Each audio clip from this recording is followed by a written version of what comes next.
안녕하세요. 내적 평화와 무질서한 일상이라는 주제로 오늘 함께 성찰해 볼 텐데, 먼저 시작 기도로 이 시간 함께 진행하겠습니다.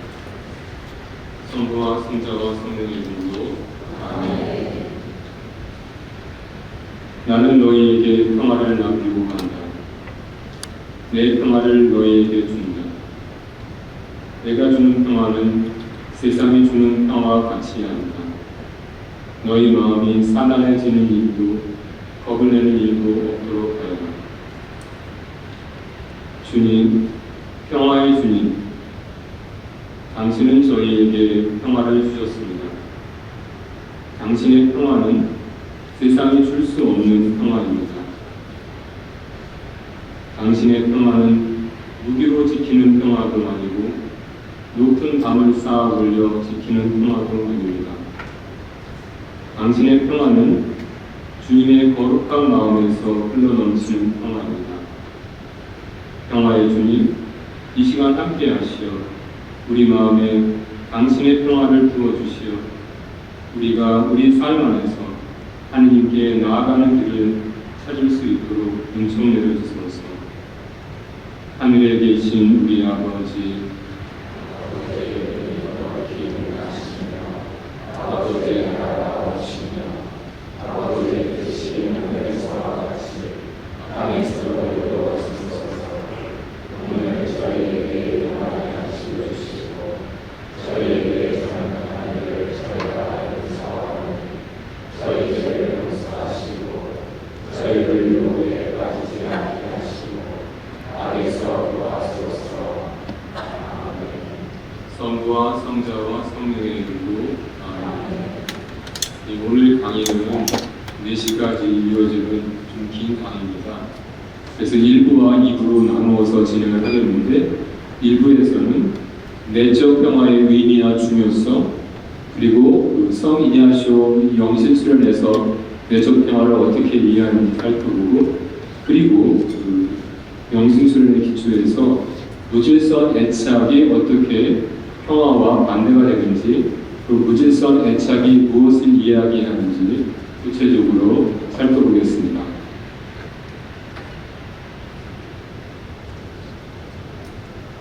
먼저 내적 평화에 대해서 주님의 말씀을 다시 한번 되새기면서 시작을 했으면 좋겠는데요.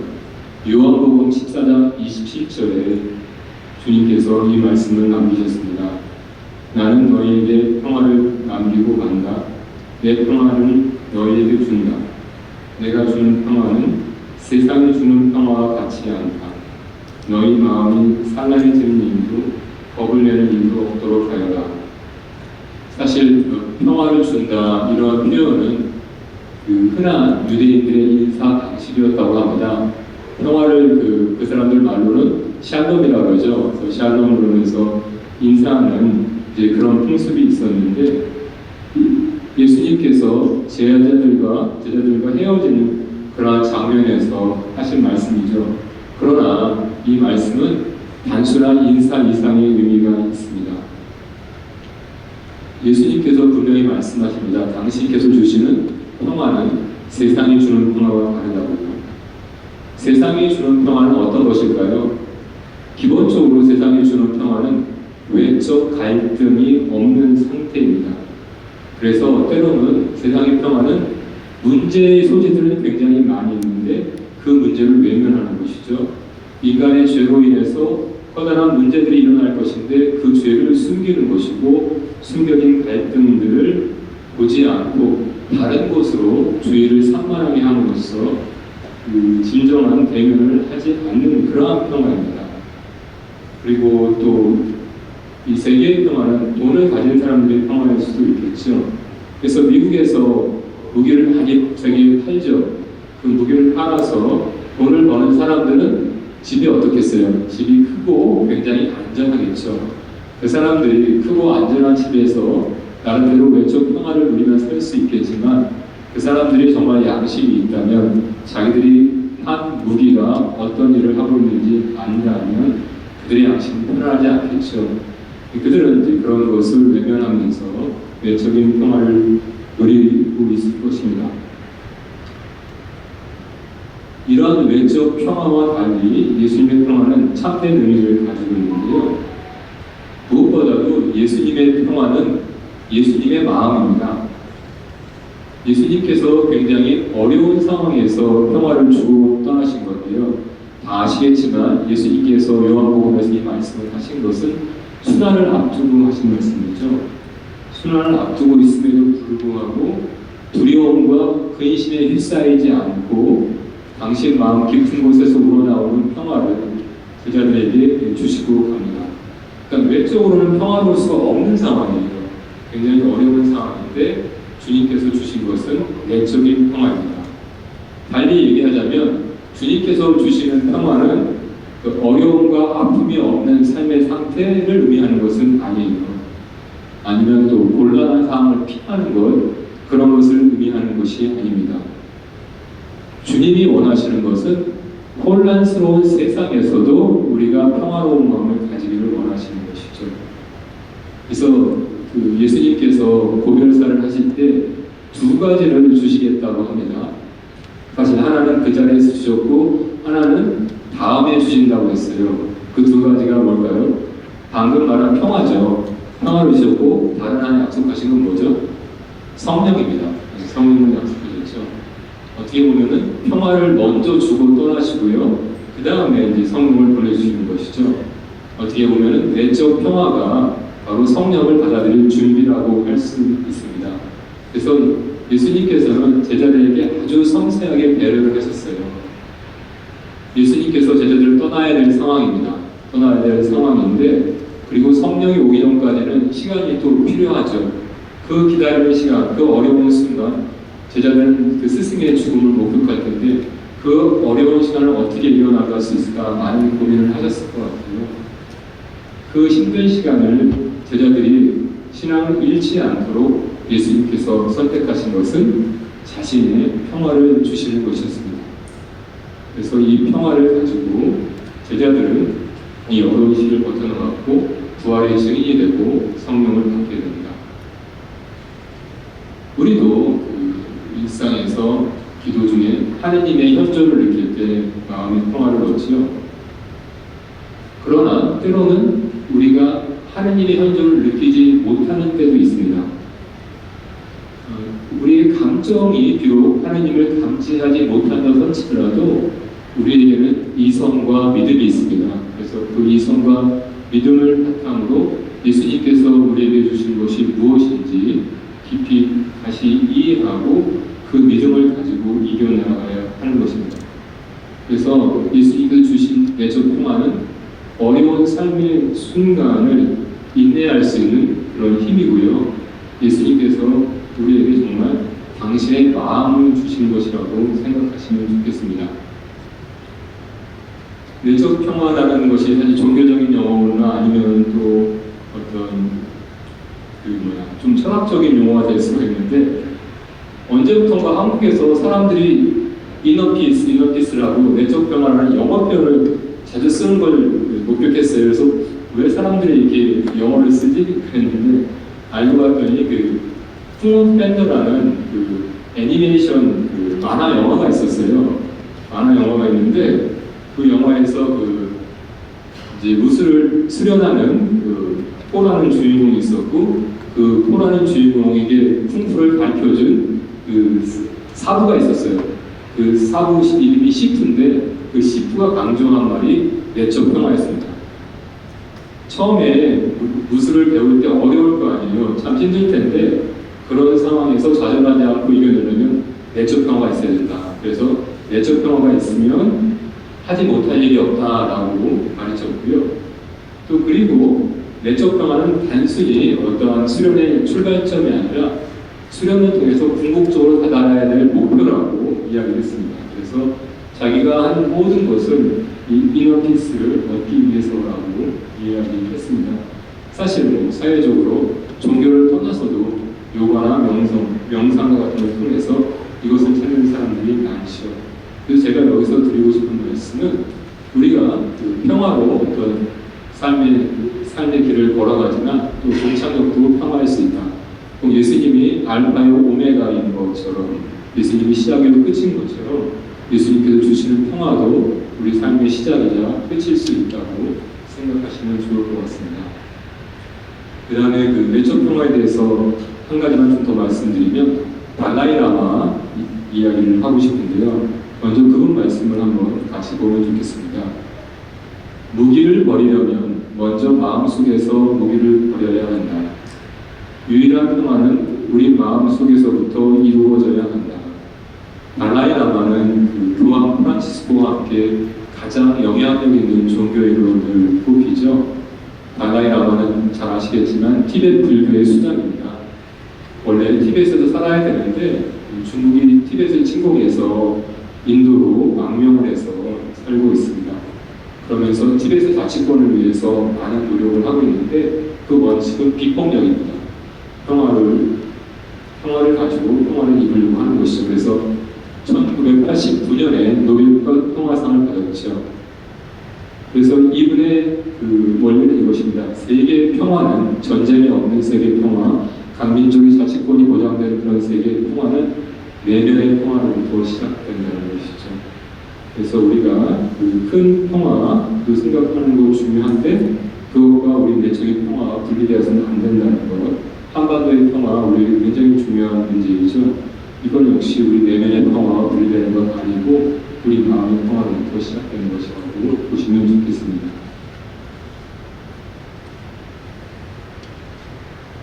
그리고 이 내적인 평화와 우리 좀 정신건강에 대해서 조금 말씀드리고 싶은데, 요즘에 한국에서도 이 표현을 많이 쓰는데 번아웃이라는 게 있는데, 번아웃, 이게 그 영어 표현으로는 에너지가 다 소진됐다, 뭐 다 타버렸다, 가열되어서 고장이 나버렸다, 이런 뜻입니다.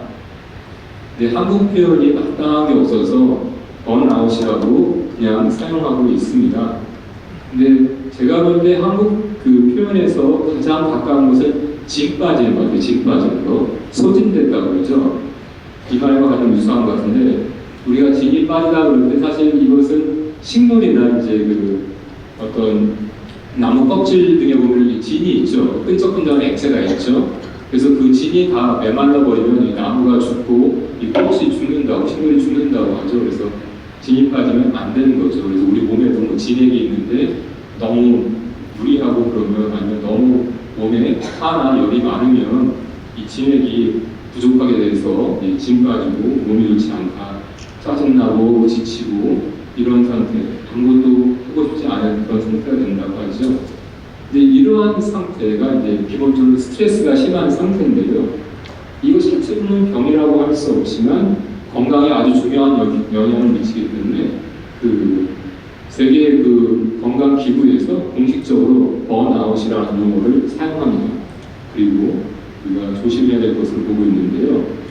미국에서 한 연구가 있었어요. 많은 사례들을 대상으로 해서 연구를 했어요. 그래서 1000주요 사례들이 이 번아웃을 경험하는가, 그리고 번아웃에 어떠한 요인들이 영향을 주는가라는 연구를 했는데, 약 그 42%의 사제가 번아웃을 체험했다고 합니다.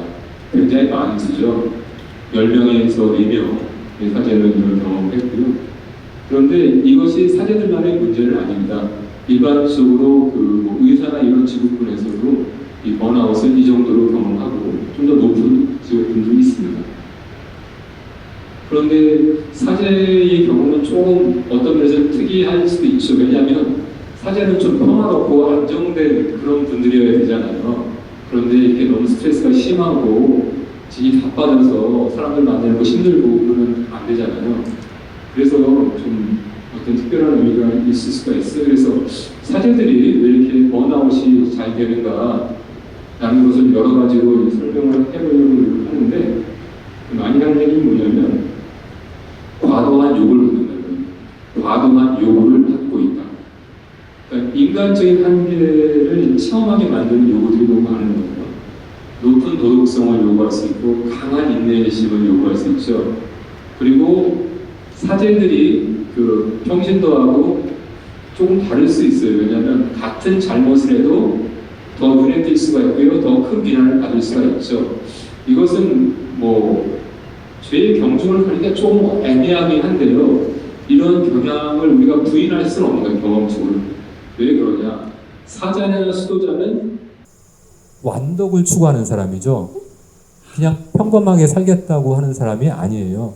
완덕을 추구하는 사람들이기 때문에 그 사람들이 잘못을 하면 그 잘못이 더 커 보이는 경향이 있습니다.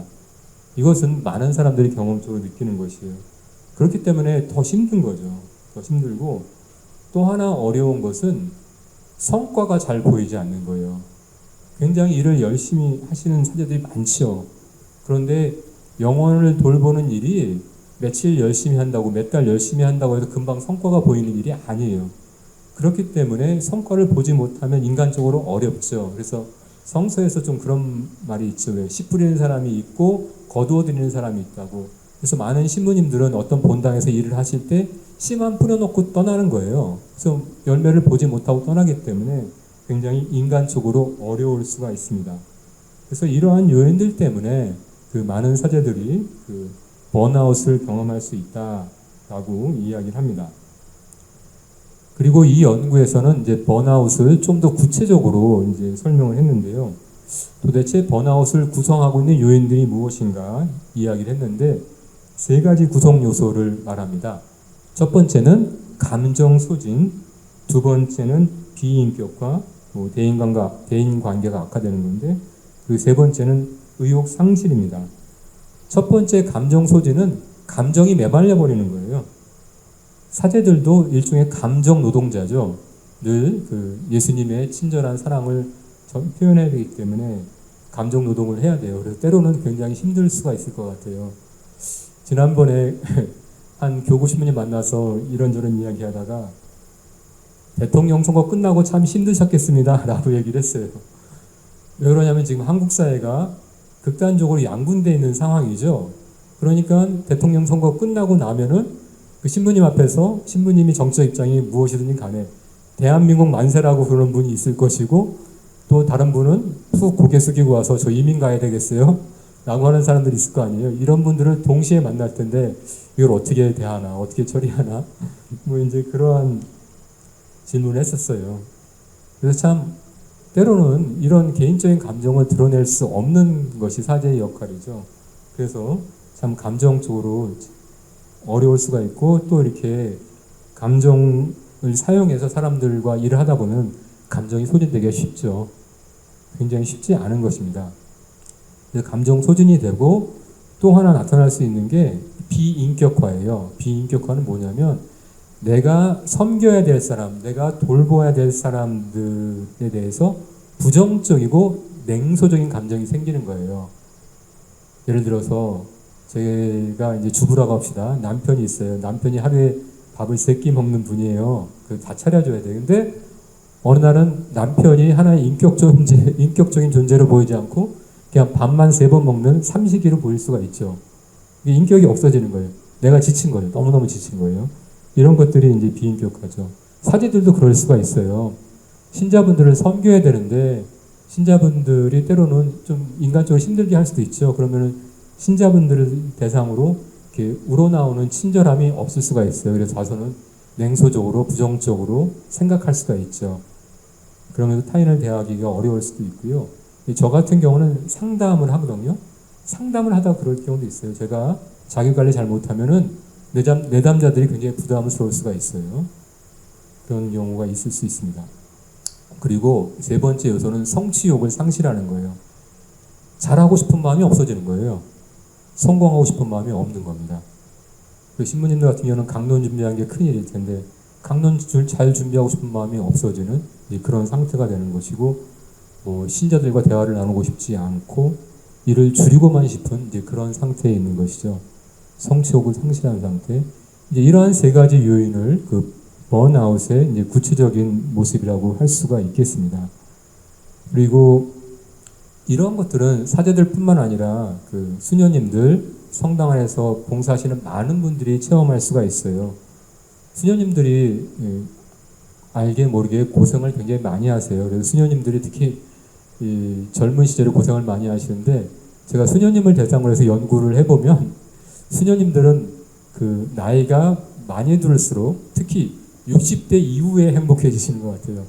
20, 30대 힘들고 젊은 시기니까 뭐 갈등도 많겠죠. 그리고 40, 50대는 또 책임이 커서 힘들고 60대 들었으면 많은 수녀님들이 더 행복해지는 이제 그런 경향들이 있습니다.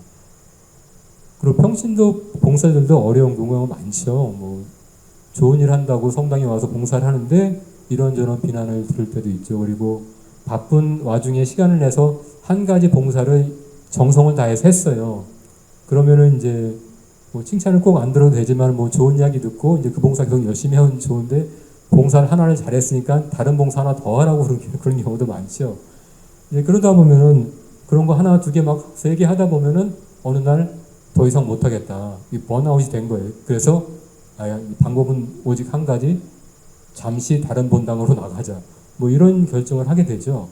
이것이 번아웃이에요. 그래서 이런 일이 생길 수가 있습니다. 그래서 이건 뭐 우리 모두의 문제입니다. 우리 모두가 정말 내가 얼마나 힘든지 잘 알고 관리를 잘 해야 돼요. 그리고 이제 그 다음으로 연구해서 본 게 뭐냐면 도대체 어떤 그 구체적인 인자들이 번아웃에 영향을 주는가 이것을 살핀 거예요. 이제 거기서 보통 5가지 요인이 나옵니다. 내적 평화, 직무 만족, 아동기 심리적인 문제, 좋은 친구, 하느님과 관계. 즉 하느님과 관계가 튼튼하고 좋은 친구가 있는 분들은 이 번아웃을 겪을 가능성이 좀 적은 거예요. 그리고 어렸을 때 심리적인 문제가 있는 사람들은 성인이 되어서도 이런 번아웃을 겪을 가능성이 좀 더 큽니다. 그리고 하는 일에 만족도가 높은 사람들은 이제 번아웃을 겪을 가능성이 적은데요. 이 중에서 내적 평화가 있느냐 없느냐 이것에 따라서 모든 3가지 요인이 관계가 있어요. 내적 평화는 다 감정 소진, 그 비인격화, 대인관계 악화, 의욕 상실 이거 모든 것에 영향을 주고 있습니다. 그런데 이제 다른 것은 이제 한 가지나 2가지만 영향을 주는 거예요. 그래서 내적 평화가 굉장히 중요한 것으로 가장 일반적인 요인으로 이 연구에 나왔다고 볼 수도 있지요. 그리고 또 신앙적인 측면에서 하나 중요한 것은 이 내적 평화하고 하느님의 관계하고 아주 긴밀한 연관이 있어요. 그래서 하느님과의 관계가 튼튼하면 튼튼할수록 내적으로 더 평화로울 가능성이 높은 거예요. 반대로 내적인 평화가 없으면 없을수록 하느님과의 관계도 약하고 좋지 못한 상태에 있다고 볼 수가 있습니다. 그래서 이런 그 삶의 어려운 순간, 그 번아웃과 내적 평화를 알아봤고요. 그러면 그 성이냐쇼의 영신수련에서는 이런 내적 평화를 어떻게 이해하는가 좀 이 질문을 드리고 싶습니다. 근데 사실 그 성이냐쇼의 영신수련에서는 평화라는 말을 자주 사용하진 않았어요. 평화라는 말을 자주 사용하지 않았는데 그 평화를 잘 설명할 수 있는 다른 용어를 사용했습니다. 한국말로 요즘에는 초연한 마음이라고 번역을 해요. 초연한 마음이라고 하는데 이 영어로는 indifference라는 말이에요. 그러니까 이 말이 그 한국말로 번역하기 좀 쉽지가 않아요. 그래서 여러 가지 시도가 있었어요. 처음에는 중용이라고 번역했어요. 중용은 그 노노용 이런데 그 공자가 사용하신 그 말이죠. 그러니까 유학자의 개념인데 그 한 유학자가 중용을 설명할 때 중은 기울어지지 않는 마음이에요. 기울어지지 않은 거고요. 용은 변하지 않는 거예요. 그러니까 기울어지지 않고 변하지 않는 그런 마음 상태가 중용이에요. 그래서 이것도 제가 볼 때는 잘 그 초연한 마음을 표현한 것 같긴 한데요. 근데 유교 용어라서 좀 우리가 사용하기 좀 어색한 면이 있죠. 근데 불편심이란 것은 한쪽으로 기울어지지 않은 마음이에요. 그래서 중용에서 중자에 해당됩니다. 기울어지지 않은 것, 치우치지 않는 마음. 근데 불편심이란 표현이 좀 이상하죠. 이게 우리가 쓰는 말이 아니잖아요. 그래서 저희 예수원들끼리도 이 말을 쓰면서 불편심은 불편한 마음이다 라고 이야기를 하고 그랬어요. 그래서 이런 개념 대신에 요즘엔 초연한 마음이라는 그 표현을 씁니다. 그래서 어떤 현실에서 벗어나 그 현실에 흔들리지 않는 의연함, 이러한 것을 제가 볼 때 이제 내적 평화라고 이해할 수 있습니다. 그래서 영신술의 원리학 기초에 보면은 이것을 좀 더 구체적으로 표현했는데요. 이렇게 써 있습니다. 우리는 모든 피조물들에 대해 초연해지도록 힘써야 한다. 그리하여 우리 편에서는 질병보다 건강을, 가난보다 부를, 불명예보다 명예를, 단명보다 장수를 더 원하지 않을 만큼 되고. 근데 이게 초연한 마음이에요. 그러니까 우리가 인간이 건강, 부, 명예에 더 큰 애착을 가지기 너무너무나 쉽죠. 그런데 이냐슈 성인이 보기에 우리가 그 부나 명예에 애착을 가지고 있으면 하느님의 뜻을 올바로 식별할 수도 없고 따를 수 없다고 본 거예요. 그렇기 때문에 무엇보다도 우리가 이런 것으로부터 가난과 부 사이에서 그리고 명예와 모욕 사이에서 초연한 마음을 가지고 있어야만 한다라고 보신 것이죠. 근데 이건 쉽지 않은 일이지만 하느님 은총으로 가능한 일이죠. 그리고 아까 제가 외적 평화와 내적 평화 구분했죠. 만약에 우리가 부를 통해서 평화를 얻는다면 이건 외적 평화예요. 왜냐하면 부가 없어지면 이 평화도 없어지는 것이기 때문에. 근데 이러한 것이 아니라 우리는 내적인 평화, 초연한 마음을 얻어야 되는 거예요. 그래서 근데 이 말이 너무 힘들기 때문에 여러분한테 미리 말씀드리고 싶은 것은 여러분들이 하나님의 영광을 위해서 부를 사용할 수 있다는 거예요. 하나님의 영광을 위해서 필요하면 가난한 사람이 되는 거예요. 하나님의 영광을 위해서 필요하면 부자가 되는 거예요. 하나님의 영광을 위해서 필요하면 오래 살고 싶지 않아도 오래 살아야 되는 사람들이 있어요. 뭐 그런 겁니다. 이제 그렇게 생각을 하시면 될 것 같아요. 중요한 것은 하나님의 뜻이라면 우리가 그 두 가지로부터 자유로울 수 있는 이런 상태가 되어야 되는 것이죠. 그래서 그 내적 평화라는 것은 하느님의 뜻을 선택하기 좋은 상태입니다. 하느님의 뜻을 식별하고 그것을 선택해서 실천할 수 있는 좋은 상태로 돈이나 명예에 애착되지 않은 그러한 상태를 의미합니다. 그래서 돈과 하느님을 동시에 섬길 수 없다고 하죠. 그 말이 바로 이 말입니다. 굉장히 중요한 것입니다. 우리가 돈과 하느님을 동시에 추구할 때 우리는 평화를 얻을 수가 없습니다. 그리고 영신수련은 바로 이러한 무질서한 애착이 극복한 상태를 얻기 위해서 하는 것이죠. 영신수련이 무엇이냐라고 했을 때 이렇게 말씀드릴 수가 있겠습니다. 모든 무질서한 애착을 깨끗이 제거해서 영혼을 준비하고 배치하는 모든 방법들, 그래서 그러한 것들을 제거한 후 영혼의 구원을 위해서 자신의 삶을 배치하면서 하느님의 뜻을 찾고 발견하는 모든 방법을 영신수련이라고 한다. 그래서 영신수련을 통해서 얻고자 하는 게 두 가지라고 볼 수 있어요. 첫 번째는 초연한 마음을 얻는 거예요. 무질서한 애착이 없는 초연한 마음이고, 그 다음에는 하느님의 뜻을 찾는 것이죠. 하느님의 뜻을 아는 거예요. 그래서 하느님의 뜻을 잘 알기 위해서 우리 마음이 잘 정리가 되어 있어야 된다. 그것이 초연한 마음이고 그것이 내적 평화와 연결된다고 보시면 되겠습니다. 그래서 이렇게 보면 내적 평화를 좀 더 구체적으로 이해하실 수가 있겠죠. 그래서 내적 평화를 그 영신수련의 입장에서 이해를 하려면 무질서한 애착이 무엇인지 잘 알아야 돼요. 이제 무질서한 애착에 빠져 있다 이런 표현을 쓰죠. 우리가 뭐 어떠한 그 대상이 뭐 다양할 수가 있는데 뭐 돈이 될 수 있고요, 뭐 명예가 될 수도 있고, 뭐 술이나 뭐 아니면은 뭐 그다음에 쇼핑 뭐 이런 행동 같은 것이 될 수도 있어요. 또 요즘에는 인터넷 같은 게 있죠. 그런 것에 이제 너무 강하게 붙들려 있는 거, 너무너무 좋아하는 거, 너무너무 많은 시간을 소비하는 그러한 상태인데요. 이것은 일종의 중독의 상태입니다. 그래서 이것을 한 영성 그 지도자는 못 박힌 나로 표현했어요. 못 박힌 나. 이게 무슨 말인가 하면 그 애착이란 그 단어가 영어로는 attachment라고 그래요. 근데 이것이 프랑스어로는 같은 어원인데 아타시라고 그런답니다. 아타시라는 말인데 그것이 뜻이 못 박히다는 거예요. 무엇이 박혀 있다. 즉 그 무질서한 애착이 있다는 것은 그 애착하고 있는 대상에 내가 못이 박혀 있는 거예요. 그래서 자유가 없는 것이고 나는 앞으로 나갈 수가 없는 것이죠. 나는 하느님이 내 눈앞에 보일 수 있지만 나갈 힘이 없는 거예요. 이러한 상태가 무질서한 애착의 상태입니다. 그리고 이제 무질서한 애착의 이제 아주 심각한 형태가 중독이라고 할 수 있고요. 중독 중에서는 우리가 두 가지 대상을 심리적인 문제로 공식적으로 인정합니다. 두 가지가 이제 공식적으로 중독의 대상이 되는데요. 뭐냐면 하나는 뭐 잘 아시겠지만 알코올과 관련된 알코올 그리고 다른 약물들입니다. 마약 같은 거, 알코올 이런 것이고요. 다른 하나는 도박이에요. 도박이 중독입니다. 왜 그러냐면 도박은 뭘 먹는 게 아니잖아요. 그런데 중독이라고 해요.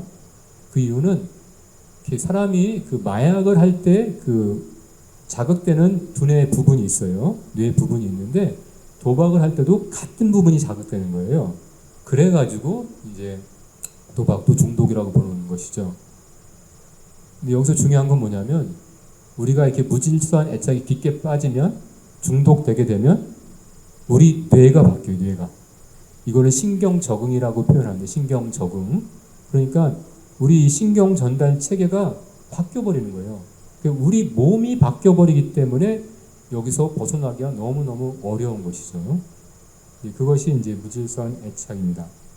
그래서 이것은 어떻게 보면 좋은 거예요. 자신이 좋아하는 것을 더 구하는 것이기 때문에 좋은 것이고 행복감을 주기도 하는 것이죠. 그렇죠? 여러분들 가장 애착이 가는 물건이 뭐가 있을까요? 젊은 사람들 물어보면은 지금 뭐라 그럴까요? 30년 전에 뭐였는지 아세요? 30년 전에 대학생들한테 가장 소중한 물건이 뭐야? 그러면은 짐작하기 어려우세요? 그 워크맨 기억나세요? 워크맨? 마이마이 이렇게 카세트 테이프 이렇게 듣는 거 있죠? 그게 제일 그 소중한 물건이라고 말하는 사람이 많았었어요. 지금은 뭐 물어보나 마나 대부분 다 스마트폰이겠죠. 스마트폰이고 모르겠습니다. 뭐 혹시 뭐 결혼하신 분들 폐물 같은 게 있으면 그럼 폐물 같은 게 소중하려나요? 아무튼 각자 소중한 물건들이 있죠. 그것은 행복감을 주죠. 나쁜 게 아니에요. 근데 그것에 지나치게 마음이 묶여 있으면 문제가 생기는 것이죠. 그러니까 질서가 없어지면 문제가 생긴다는 것이죠. 무질서한 애착이 생기면 이제 큰 문제가 되는 것이죠. 이것은 사람도 마찬가지예요. 집에 가족들이 있잖아요. 부모가 될 수 있고 자녀가 될 수도 있고 형제가 될 수 있는데 당연히 사랑하고 돌봐주고 관심을 갖는 건 좋은데 이것이 지나치게 집착으로 바뀌면은 서로에게 안 좋죠. 자녀에게 지나치게 집착을 해서 과잉고하면은 큰 문제죠. 자녀가 독립적인 인격체로 성장할 수가 없어요. 굉장히 큰 문제가 돼요. 그리고 때로는 교회 내에서도 이런 일이 일어나죠. 종교 지도자들이 애착의 대상이 되는 경우가 종종 있어요. 신부님들이 애착의 대상이 되는 경우가 있죠. 이거는 때로는 긍정적인 애착의 대상일 수도 있고요. 때로는 부정적인 애착이 될 수도 있어요. 그러니까 굉장히 좋아할 수도 있고 또 굉장히 싫어할 수도 있어요. 신부님들은 사실은 그 주님을 가르치는 존재죠. 그러니까 달을 가리키는 손가락과 같은 존재인데 주님을 바라보지 않는 사람들에게는 잘못하면 애착의 대상이 될 수가 있어요. 그래서 굉장히 그 심리적으로 고생을 할 수도 있죠. 그리고 우리 행동에도 애착의 대상이 되는 경우가 있어요. 아까 얘기했던 뭐 도박, 뭐 음주 이런 것들이 그렇죠. 그런 것들이 이제 대상이 될 수가 있어서 여러분들 지금은 좀 한번 성찰을 해봅시다. 여러분들이 어떤 것에 애착을 하고 있는지. 무질서한 애착 대부분 다 가지고 있어요. 여러분들 그래서 한번 차분하게 제가 리스트를 댈 테니까 한번 성찰을 해보세요. 어떤 것이 대상이 될 수 있을까? 첫 번째로 이제 그 약물입니다. 알코올, 카페인, 커피죠. 니코틴, 뭐 다른 약물. 한국에 뭐 마약이 그렇게 많이 유행하고 있지 않아서 다행이긴 한데 그래도 뭐 알코올 중독 같은 건 굉장히 흔하죠. 분명히 자기 친척 중에 알코올 중독자가 한두 명은 있을 거예요. 있을 거고 그 다음에 뭐 커피나 담배 이런 것도 중독된 분들이 많이 있을 수 있겠죠. 어떤 다른 약물도 가능하겠죠. 그 다음에 먹는 것에 관련돼서도 그럴 수가 있어요. 과식, 식탐이 있을 수 있죠. 그래서 많이 먹는 것에 애착이 있을 수 있고 또 안 먹는 것에 애착이 있을 수 있죠. 예를 들면 거식증이란 말 쓰죠. 너무 안 먹어서 고통받는 사람들이 있어요. 다이어트도 애착이 있어가지고 다이어트 너무 많이 하는 분들이 있을 수 있고, 그다음에 구체적으로 음식에 탄수화물 중독이 있을 수가 있죠. 설탕류, 당류 너무 많이 먹는 분들이 있을 수가 있죠. 또 매운맛, 짠맛, 뭐 단백질, 뭐 등등등 이런 것에 어떤 무질서한 애착을 할 수가 있습니다. 그리고 운동도 애착이 돼요. 운동은 사실 좋은 거죠. 근데 이것도 너무 많이 하면 큰 애착이 돼서 뭐 조깅, 골프 이런 것들이 애착이 돼요. 그래서 제가 아는 분은 마라톤을 너무 좋아해가지고 무릎 수술을 2번이나 했는데도 계속 하는 거예요. 못 끊겠어요. 도저히 못 끊을 수가 없대요. 그래서 계속 무릎이 아픈데도 뭐 조심조심 하시긴 하는데 중독이 된다고 하더라고요. 그 청소도 중독이 될 수 있어요. 집을 너무 깨끗하게 이제 청소하시는 분들도 있을 수 있죠. 그리고 일 중독 될 수 있습니다. 업무 너무 많이 할 수 있죠. 그리고 이제 성적인 것, 뭐 음란물 이런 것에 중독되는 경우들이 많이 있습니다. 청소년들에도 큰 문제이죠. 그리고 뭐 사회적으로도 몇 번 문제가 크게 됐었죠. 뭐 N번방 이런 사건들이 있었던 것 같아요. 근데 거기에 많은 성인들이 관련돼 있었죠. 큰 문제입니다. 방금 말씀드린 도박 이것도 문제고요. 그 다음에 요즘에 이제 많이 문제가 되는 거 스마트폰, 인터넷, 게임, 그리고 전통적으로 문제였던 TV, 그다음에 SNS, 소셜 네트워크라고 그러죠. 그래서 사람들이 뭐 페이스북, 인스타그램, 뭐 등등등 다양한 거, 뭐 카톡도 뭐 일종의 그런 거죠. 그런데 시간을 너무 많이 쓰는 거예요. 카톡 하루에 굉장히 많이 체크할 수도 있죠, 그렇죠? 그런 것도 일종의 애착이죠. 그리고 성형도 애착이 될 수가 있어요. 어떤 분들은 성형을 자주 하는 분들이 있을 수가 있죠. 그래서 좀 굉장히 고통받을 수도 있는데 이런 것이 애착일 수 있고요. 그다음에 소비, 과소비나 충동적인 구매하는 분들이 있어요. 그래서 어떤 분들은 주문해서 박스도 뜯어보지 않고 막 쌓아놓는 분들이 있어요. 이게 쇼핑 중독의 모습인데요. 그런 경우가 있을 수가 있죠. 그 다음에 관계에서 문제가 되는 경우가 있어요. 의심하는 경우 있죠. 의처증, 의구증이 있고, 스토킹. 어떤 사람 막 쫓아다니는 사람들도 있어요. 제 경험에는 제가 같이 살았던 신부님 중에서 두 분이 스토킹을 당했던 적이 있었어요. 신부님이. 굉장히 좀 고생을 하셨어요. 매일매일 전화해가지고 어떻게 해야 될지 모르고 고생하셨던 적이 있고, 한 분은 어느 날 어떤 남자분이 찾아왔어요. 찾아와가지고 막 화를 내는 거예요. 그래서 이유를 모르고 왜 이렇게 내가 욕을 먹어야 되나 이유를 몰랐는데 자매님이 이제 이 신부님을 대해서 너무 얘기를 많이 하고 막 혼자 많이 울고 그랬대요. 그래가지고 남편이 오해를 한 거예요. 그래서 신부님이 굉장히 좀 곤란한 경우가 있었다고 하더라고요. 그래서 그런 일들이 있을 수가 있어요. 그리고 또 뭐 여자분들께서 또 피해자들이 있을 수가 있죠. 그래서 이런 일이 있을 수가 있습니다. 그리고 또 이 우리가 참 말 가지고 실수를 많이 하는데요. 험담하는 것, 또 거짓말하는 것, 뭐 허풍 떠는 것 이런 것도 이제 무질서한 애착일 수 있죠. 그 다음에 이것에 대해서는 좀 의견이 엇갈릴 수가 있는데 이런 애착이나 중독을 중심으로 보는 사람들은 어떤 감정적인 상태도 중독적이다라고 봐가지고 늘 우울한 자리에 가 있고 어떤 사람은 늘 불안한 자리에 가 있고 늘 분노의 자리에 가 있는 사람들이 있다라고 이야기를 하면서 그 사람들의 선택으로 시작된 거야라고 보는 입장도 있습니다. 그 다음에 중요한 거 중에 하나인데요. 자기 이미지. 우리가 굉장히 알게 모르게 애착되어 있는 게 자기 이미지입니다. 그래서 제가 이 부분은 2부에서 좀 제가 길게 말씀드리겠습니다. 이거 굉장히 중요해요. 그 다음에 사고방식. 우리가 어떠한 특정한 사고방식에 애착이 있을 수가 있어요. 특히 이제 부정적인 건강하지 못한 사고방식에 애착이 있으면 묶여 있으면 많은 문제가 있겠죠. 이 사고방식이 나쁘면 기분도 나빠지는 거예요. 그렇기 때문에 여러 가지 문제가 있습니다. 그리고 아주 일반적인 거 2개가 빠졌어요. 제가 이미 말씀드렸는데 아주 일반적인 거 2개 뭘까요? 우리가 쉽게 무질서한 애착에 빠지는 거. 돈이죠, 돈. 엄청나죠. 돈 진짜 무서운 거예요. 이 돈은 많이 가진 사람이 적게 가진 사람이면 애착에 빠질 수가 있죠. 그리고 또 하나, 명예. 명예는 좀 광범위한 건데 다른 사람한테 인정받고 칭찬받고자 하는 욕구이죠. 굉장히 큽니다. 굉장히 커요. 그래서 이 돈과 명예도 아주 중요한 무질서한 애착의 대상이라는 거. 여러분 쭉 보세요. 이 중에 한 개 있나요? 여러 개 있을 수도 있어요. 근데 이 무질서한 애착이 참 우리 삶 안에 이렇게 곳곳에 있구나 하는 생각을 좀 하실 수가 있겠죠. 근데 이런 무질서한 애착은 문제예요. 단기적으로는 유익할 수가 있어요. 단기적으로는 유익할 수가 있는데 장기적으로는 악영향을 미치죠. 우리가 그 불안한 마음을 달래는 방법이 크게 두 가지가 있다고 그래요. 하나는 감정을 억압하는 거예요. 감정을 억압하는 건데 이거는 그 여러분들도 아마 이분 이름은 다 아실 거라 생각하는데 프로이드라는 그 정신과 의사가 있죠.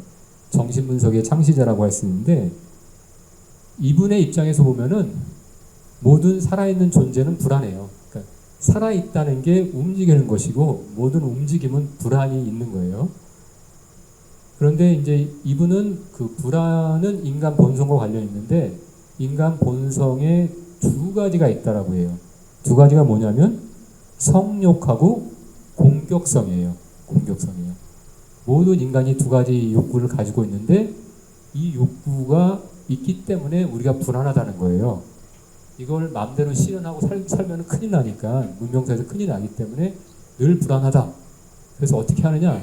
방법은 우리가 이런 욕구가 올라올 때 억압을 해버린다는 거예요. 그러니까 우리가 의식하고 무의식이 있는데 이런 욕구가 올라올 때 바로 무의식에다가 이 욕구를 숨겨버린다라고 얘기를 하는 거죠. 그게 이제 억압입니다. 예, 그런데 이분의 그 이론이 일리는 있어요. 근데 일리는 있는데 저는 동의하지는 않습니다. 이게 좀 복잡해요. 왜? 살아있는 것과 불안을 연결시키면은 어떻게 되겠어요? 불안을 완전히 없애려면 어떻게 해야 되겠어요? 죽는 수밖에 없어요. 그래서 이런 쪽으로 보면 사람들은 불안을 계속 해소하는 방향으로 나가고 싶어 한다. 불안이 힘드니까. 그러면은 계속 죽음으로 다가가는 수밖에 없는 것이죠. 그건 좀 문제가 있고요. 그리고 제가 볼 때 인간의 본성을 두 가지로 얘기하는 것은 좀 문제가 있어요. 성욕과 공격성으로 인간의 본성을 이야기하는 건 좀 문제가 있습니다. 제가 보기에는 뭐 저 말고 다른 많은 학자들이 얘기하는 건데 좀 어떻게 보면 파가 나뉘어져 있는 거죠. 어떤 관계를 맺는 것 이것이 좀 더 근본적인 욕구 같아요. 인간들에게서도. 왜냐하면 우리는 관계 없이 생존할 수가 없는 존재예요. 그래서 관계 욕구가 좀 더 근본적인 것이 아닌가 하는 입장을 저는 따릅니다. 그리고 이제 다른 한 가지 방법은 이 억압과 완전히 다른 방법인데요. 그 무질서한 애착, 달라붙음으로써, 취함으로써, 뭐 중독됨으로써 우리가 불안을 해소하는 거예요. 예를 들어서 마음이 너무 안 좋고 안절부절하지 못할 때 그냥 아무 생각 없이 뭐 코미디 프로그램을 보는 거예요. 그 텔레비전을 보고 있으면은 불안이 일시적으로 가라앉을 수가 있죠, 그렇죠? 너무 불안할 때 그냥 소주 한 병을 벌컥벌컥 마셔버렸어요. 그러면은 생각이 없을 수가 있죠. 어떤 분은 우울할 때, 밤에 우울할 때 매운 라면을 하나 끓여서 먹으라 그래요. 그래서 매운 라면을 끓여 먹고 나면 생각이 없어진다고. 뭐 그것도 방법인 것 같긴 해요. 그런데 이것들은 뭐 이런 것은 자기가 애착하는 대상을 통해서 불안을 억압하는 거예요. 그러니까 전혀 다른 방법입니다. 어떻게 보면 이 방법이 억압보다 더 강해요. 굉장히 강해요. 그 초기에 또 좋게 보이기 때문에 더 강해요. 그래서 이 부분을 우리가 잘 이해해야 되고 제가 이제 이 부분을 중점적으로 설명을 해드리는 거예요. 그래서 처음엔 일시적인 만족을 줄 수도 있지만 장기적으로는 우리가 애착 대상의 노예가 되는 것이죠. 우리 이 말 많이 쓰죠. 술을 먹는 게 아니라 술이 나를 먹는다. 이게 딱 어느 시점이 있는 것 같아요. 술을 마시다 보면은 이 시점을 넘어서면은 내가 술을 마시는 게 아니라 술이 나를 이끌고 가는 뭐 그런 시점이 있죠. 이런 것처럼 우리가 그 대상의 지배가 되는 거예요.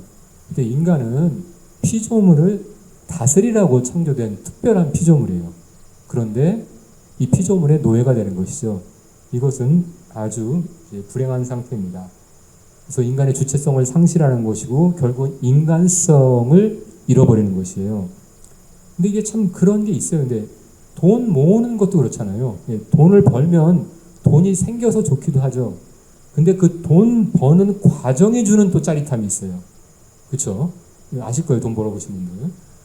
그렇기 때문에 이게 돈이 필요한 만큼 모였는데도 계속 벌 수가 있어요. 이것은 때로는 성당에서도 일어날 수가 있어요. 모금 운동 같은 거 할 때 이 모금하는 것 자체가 재미가 있을 수가 있잖아요. 그래서 그냥 모금을 계속 할 수도 있어요. 필요한 돈이 모였을 때도. 그래서 이러한 그 어떤 역동이 있을 수 있다는 것. 그래서 우리가 어떤 애착 대상이 어떤 그런 어떤 일이나 어떤 물건, 뭐 약물, 뭐 음식 같은 것에 노예가 될 수 있다는 것 좀 이해하시고요. 그 다음에 가장 중요한 악영향은 뭐냐면 내적 평화를 상실하는 것입니다. 내적 평화를 상실하게 되는데, 왜냐하면 애착이 생긴다는 것은 뭐냐면 무엇인가에 의존하는 거예요. 외적인 것에 의존하는 것이기 때문에 외적인 것에 의존해서 얻는 것은 외적인 평화죠. 그렇기 때문에 내적인 평화는 없는 것이에요. 그리고 또 하나 중요한 것은 애착의 대상은 우리에게 보통 양가 감정을 일으켜요. 두 가지 값이 다른 감정을 일으킨다는 거예요. 양가 감정. 그러니까 좋기도 하고 싫기도 한 거예요. 뭐 예를 들어서 여러분들이 텔레비전을 보는 걸 좋아해요. 텔레비전을 한 4시간 동안 봤어요. 볼 때는 좋았어. 그랬는데 눈이 너무 아파 보고 나니까. 그러니까 텔레비전이 싫을 수가 있죠. 그렇죠? 뭐 그렇죠? 술 마실 때 좋을 수 있죠. 근데 그 다음날 막 속 쓰리고 그러면 술이 얼마나 밉겠어요. 그렇죠? 그래서 한 가지 대상을 향해서 두 가지 감정을 가지고 있는 거예요. 그러니까 이것은 뭐예요? 이 한 사람이 분리가 되어 있는 상태입니다. 통합이 되어 있지 않은 거예요.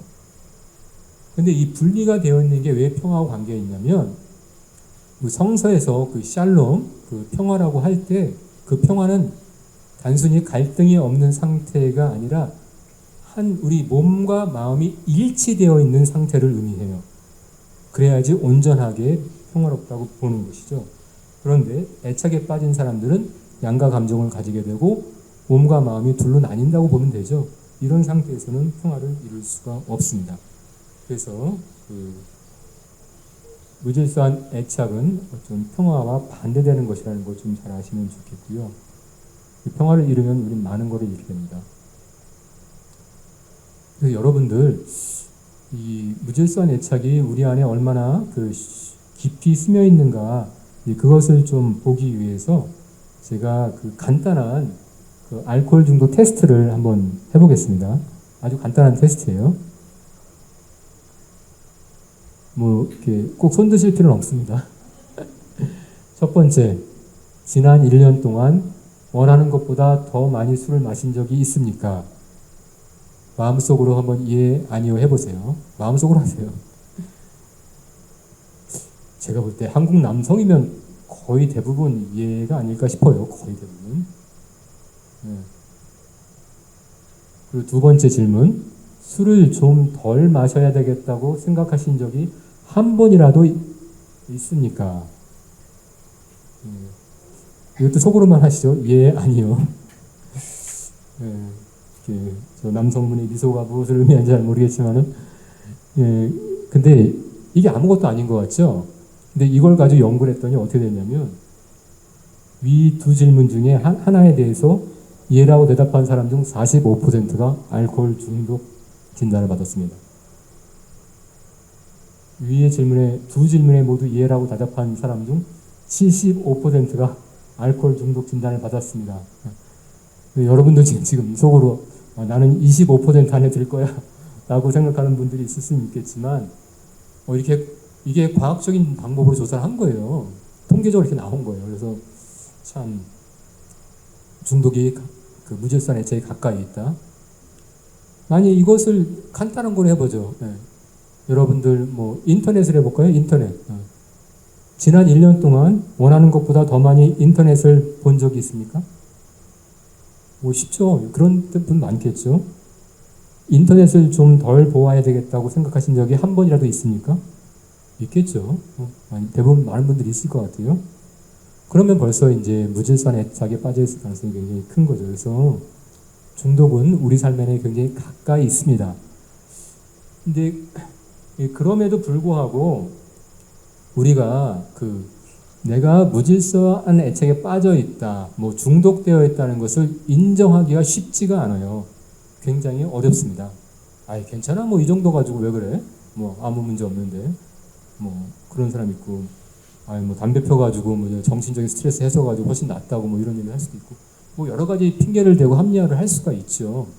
그러면서 이제 무질서한 애착을 인정하지 않을 수가 있는데, 그러니까 이것은 우리 영혼에 못이 박혀 있는 거예요. 그런데 그 못이 박혀서 내 영혼은 고통을 받고 있는 상황인데 그 고통을 내가 돌보지 않는 것이 될 수가 있어요. 그래서 무질서한 애착 너무 간단한 것을 보면 안 됩니다. 그래서 무질서한 애착의 현상을 어떤 중독과 관련된 선상을도 좀 제가 몇 가지 설명을 해보겠습니다. 크게 네 가지 설명해 드릴 건데요. 내성, 금단현상, 주의결핍, 기만입니다. 먼저 그 내성은 이제 무질서한 애착의 대상을 더 가지고 싶어 하는 거죠. 아니면 더 취하고 싶어 하는 그런 것입니다. 뭐 아주 간단한 거, 술이 기본적인 예가 될 수밖에 없는데요. 술을 더 많이 마시게 되는 거죠. 처음에는 그 맥주 한 병으로 기분이 좋았는데 어느 날 보니까 맥주 5병을 마셔야지 기분이 좋아지는 거예요. 이것이 내성이 쌓인 것이죠. 이것은 또 어떻게 보면 운전 버릇 같은 것도 관계가 있어요. 운전할 때 과속하시는 분들 있죠. 그것도 계속 늘어날 수가 있어요. 더 과속하는 방향으로 나아갈 수가 있죠. 웬만큼 과속해서 이렇게 쾌감을 못 느끼는 거죠. 그런 것이 있을 수가 있죠. 뭐 드라마 중독도 될 수가 있고, 어떤 사람은 저녁에만 드라마를 보다가 이게 심각해져가지고 낮에도 드라마 보게 된다고 하는 분들이 있어요. 이런 것이 내성입니다. 그래서 이러한 현상들이 일어나는가 볼 필요가 있죠. 그 다음에 이제 금단현상은 그 애착의 대상으로부터 단절되었을 때 일어나는 것이죠. 요즘에 뭐 스마트폰 중독이라고 하는 그런 현상이 굉장히 많이 있을 수 있다고 보는데, 스마트폰 없으면 굉장히 불안할 수 있죠. 이런 것도 일종의 금단현상일 수가 있죠. 험담에 중독되어 있는 분들이 있어요. 험담에. 그래서 험담을 하지 않으면 입이 근질근질하게 될 수가 있어요. 이 중독이 되는 겁니다. 그래서 험담 안 하면 굉장히 불안해지고, 험담을 하면은 좀 순간적으로 시원해지는 이런 느낌을 가질 수가 있어요. 이것이 이제 문제가 있는 것이죠. 그리고 어떤 사람들은 이렇게 피곤한 상태, 스트레스 상태에 조금 무질서한 애착이 돼 있을 수가 있어요. 그래가지고 자기가 과로하는 걸 잘 몰라요. 계속 늘 이 정도까지는 필요했으니까 그 상태에 머물면서 그 일 중독으로 나가는 경향이 있을 수가 있습니다. 그래서 이런 분들은 일이 없어지면 굉장히 불안해하는 분들이 있어요. 쉴 줄 모르는 분들이 있을 수가 있죠. 그 다음에 이제 주의 결핍인데요. 마음이 콩밭에 가 있는 거예요. 딴 생각하는 거죠. 그러니까 지금 해야 될 일이 있고 앞에 있는 사람이 있는데 이제 그거 생각하지 않고 애착이 대상이 되는 어떤 그런 것을 생각하는 거죠. 이 제주도는 그러지 않을 거라고 생각하지만 서울에서 얘기 들어보니까 어떤 본당에선 남자 레지오 하고 나서 꼭 뒷부리로 술을 마시는 경우가 있다 그래요. 그래가지고 레지오 하면은 좀 기도 빨리 하고 우리 좀 빨리 술 먹으러 가자고 좀 이런 분위기가 형성될 수 있다 그래요. 그러니까 이것은 뭐예요? 레지오 할 때 기도에 집중해야 되는데 애착이 대상이 된 술에 마음이 가 있는 것이죠. 그래서 주의가 결핍되어 있는 것입니다. 근데 이 주의 집중은 굉장히 중요해요. 주의 집중은 왜 중요하냐면 사랑을 하기 위해서는 주의 집중해야 돼요. 우리가 누군가를 사랑하려면 그 사람을 정말 자세히 바라봐야 해요. 그냥 건성건성 바라봐가지고는 그 사람을 사랑할 수가 없어요. 그 사람의 겉모습뿐만 아니라 내면까지 바라봐야 하기 때문에 주의 집중은 사랑에 정말 필요한 것이죠. 그래서 어떤 시는 사랑은 눈으로 들어온다고 표현해요. 사랑은 눈으로 들어온다. 잘 봐야 돼요. 이거 정말 중요해요. 그래서 우리가 사랑을 못하고 있다라고 스스로 판단한다면 기본적으로 해야 될 질문은 내가 정말 누군가를 정말 주의 깊게 바라보고 있는가라고 질문을 해야 되죠. 그 주의 깊게 바라보면은 다 사랑할 만한 구석을 찾을 수가 있어요, 사실 사람들은. 그래서 어떤 좋은 아빠 이야기 한번 해드리면, 모르겠습니다. 제가 만나는 분들 중에서는 자매님들 중에 이렇게 언니가 예쁜 경우가 많아요. 언니가 대부분 다 이렇게 언니가 예쁘다 그러더라고요. 그래서 자기 언니가 예쁘고 자기는 언니보다 예쁘지 않아서 굉장히 힘들었다, 심리적으로. 그런 얘기하는 분들이 종종 있어요. 그런데 이제 그러한 좀 열등감을 가지고 있는 한 그 여자분이 있었는데, 자기가 여학생 때 아버지가 해준 말이 굉장히 큰 위로가 됐대요. 그래서 어느 날 좀 아버지한테 투덜거렸대요. 아버지는 왜 저를 이렇게 만들어가지고 언니처럼 예쁘지 않아가지고 내가 이렇게 고생을 한다고. 그러니까 아버지가 아주 진지하게, 그렇지 않다고, 너는 정말 보면 볼수록 예쁜 아이라고 이야기를 했대요. 그래서 굉장히 용기를 얻었다고 합니다. 참 좋은 아빠 같아요. 그거 맞는 말이에요. 사람이 좀 그래요. 정말 우리가 깊이 있게 사람을 만나고 정말 보면 볼수록 그 사람들의 아름다움을 찾을 수가 있죠. 그래서 이렇게 보고 또 보고 주의 집중하는 것이 굉장히 중요합니다. 그리고 또 하나 말씀드리고 싶은 것은 기만이에요. 거짓말하는 거, 거짓말. 그러니까 다른 사람들 속이고 자기도 속이는 거예요. 예를 들어서 여러분 집에 컴퓨터 게임을 아주 많이 하는 아드님이 있습니다. 그 아들에게, 야, 너 오늘 컴퓨터 게임 몇 시간 했어? 그러면 6시간 했는데 6시간 했다고 얘기할까요? 아니, 뭐 조금 했어. 몇 시간 했어? 그럼 2시간. 뭐 이 정도로 얘기하겠죠. 그렇죠? 이런 식으로 자기와 타인을 조금씩 기만하게 되죠. 뭐 여자분들도 만약에 화장품에 욕심이 많은 분들이 있으면, 젊은 사람이라 합시다. 그 화장품을 굉장히 많이 샀어요. 그래서 엄마가 너 이렇게 화장품 많이 샀어. 얼마 썼어? 그러면 10만 원 쓰고, 와, 5만 원 썼어. 하나는 경품을 받은 거야. 이렇게 얘기할 수도 있겠죠. 이렇게 슬슬 이제 거짓말하고, 이제 자기를 기만하고, 다른 사람들을 기만하는 이런 것들이 됩니다. 사실은 부끄러운 얘기지만 저희 같이 수도 생활하는 사람 중에서도 이렇게 물건에 애착이 있을 수가 있죠. 그래서 저희들끼리 하는 농담이 있어요. 어떤 사람이 새로운 물건을 가지고 있잖아요. 저희 형제들 중에. 수녀님들도 비슷할 수도 있겠는데, 새로운 물건 가지고 있으면 너 그거 어디서 났어? 그러면은 사람들이 하는 대답은 무조건 선물로 받았어요. 자기 돈으로 샀어도 선물로 받았다고 이야기하는 경우가 있다고 하더라고요. 이것도 자기 기만이죠. 근데 제 경험은 별로 아닌데, 하여간 그런 분들이 있다고 해요. 그럴 수도 있겠죠. 그래서 물건에 대한 애착은 생각보다 그냥 큰 것일 수가 있어요. 그리고 이제 제가 하나 좀 성경 구절을 좀 따서 말씀드리고 싶은 것은 뭐냐면, 우리에게서 가장 큰 자기 기만은 무엇일까? 성경에서 이제 가장 큰 거짓말이 뭐라 그러죠? 죄가 없다고 하는 것이라 그랬죠. 죄가 없다고 얘기하면 거짓말이라고 얘기했는데, 우리가 하는 가장 큰 자기 기만은 나는 무질서한 애착이 없다. 나는 무질서한 애착이 없는 초월한 사람이라고 이야기하는 것이 제가 볼 때 가장 큰 자기 기만일 수 있습니다. 저희 사제나 수도자도 마찬가지입니다. 알게 모르게 명예에 대한 굉장히 큰 애착이 있을 수가 있어요. 그래서 그것 때문에 타인의 평판에 관심이 많을 수가 있죠.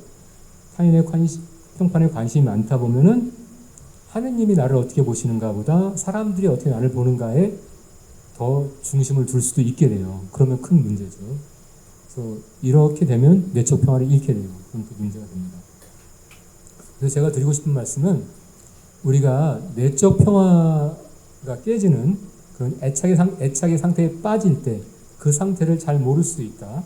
그렇기 때문에 그 상태를 잘 알 수 있기 위해서는 그러한 상황에서 어떠한 증상들이 나타나는가를 이해해야 된다는 거예요. 그래서 내성, 금단, 주의 결핍, 자기 기만, 타인 기만, 이런 것들이 나타날 때 우리는 주의해야 된다. 그 말씀을 드리고 싶습니다.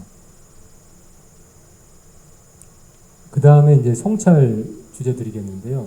성찰 끝내면 좀 쉬는 시간을 갖겠습니다.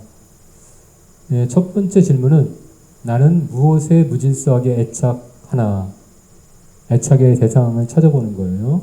아까 제가 준 리스트가 있죠? 그거 생각하시면서 한번 보세요. 잘 성찰해 보시고요. 그 다음에 두 번째로는 내가 무질서한 애착에 빠져 있다는 것을 어떻게 인식했나, 어떻게 인식하나, 뭐 할 수 있을까, 뭐 이런 질문을 해보세요. 자기 상태에 대한 이해입니다. 영적 성장에서 가장 중요한 것 중에 하나는 자기 이해입니다. 자기를 잘 이해하는 사람들이 영적으로 진보할 수가 있어요.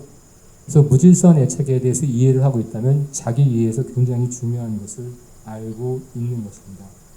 그래서 아주 중요하고요. 그래서 여러분들 제가 15분 쉬는 시간 드릴 테니까 좀 필요한 것 하시고 그 다음에 또 성찰도 해보시면 좋겠습니다. 그리고 요 쉬는 시간이 끝나면 다음 시간에서는 인터넷, 그리고 자기 이미지, 우리 부정적인 사고방식 이 세 가지 중심으로 말씀드리고 무질서한 애착을 극복하는 영적인 방법에 대해서 제가 설명을 해드리겠습니다. 그러면 15분 동안 잘 쉬시기 바랍니다.